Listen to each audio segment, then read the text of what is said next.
So for today's video, nagpaspa ako sa asawa ko kasi alam niyo naman, ako yung batas. So nagpaspa ako sa kanya kasi eksperto siya. Yan, sinuk na yung paa ko. Ito naman yung bleaching soap na ginamit sa pangkus ko sa paa ko. Yan, makikita nyo, di ba? Marahan, halinhinan ang pagka nakakiliti yan guys, sobra halinhinan yung kanyang pagpapahay sa akin pa. Kasi na kayo sa paa ko parang manas pero hindi.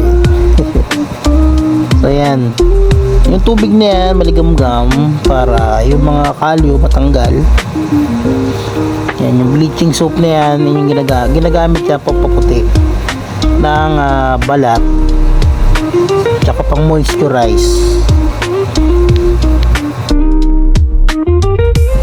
So pagkatapos na i-bleach ay patutuyuin para sa next na procedure. So ang pakiramdam, ayan yung coffee. May dalawa kasi yan. Pinili ko coffee instead of sugar. Ayan, niya yan, kukod-kod niya yan. Ayan yung cream na yan.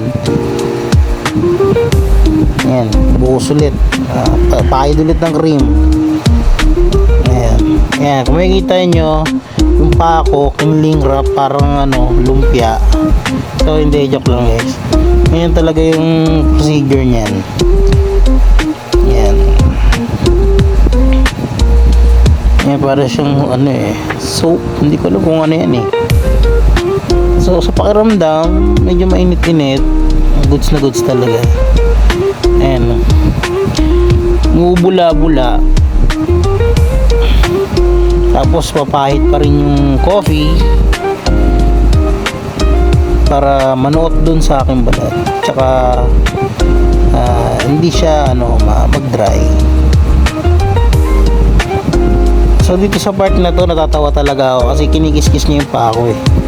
Natatawa talaga ako kasi malakas yung kiliti ko sa paa eh.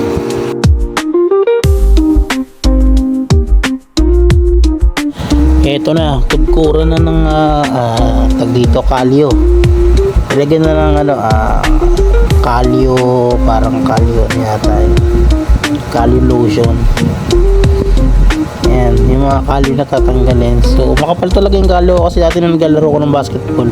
Hindi ako nagsasapatos, chelas, kaya magdusis siya yung kakaskas niyan.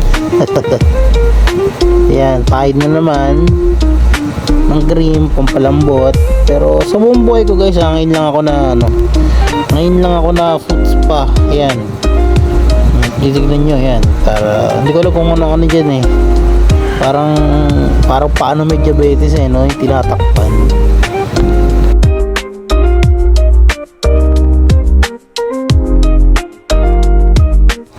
Ayan, masahe na naman, punas na naman ng lotion, pampa-moisturize. So talaga paputiin yung aking legs kasi matagal nang itim na dahil sa pagmumotor. Ayan medyo nag-lighten up siya. Ito na yung pampa ng paa, yung pampa pink. Ayan masaya na yung aking paa. First time na spa. Ayan, diba? Mukha ng paa ng baby.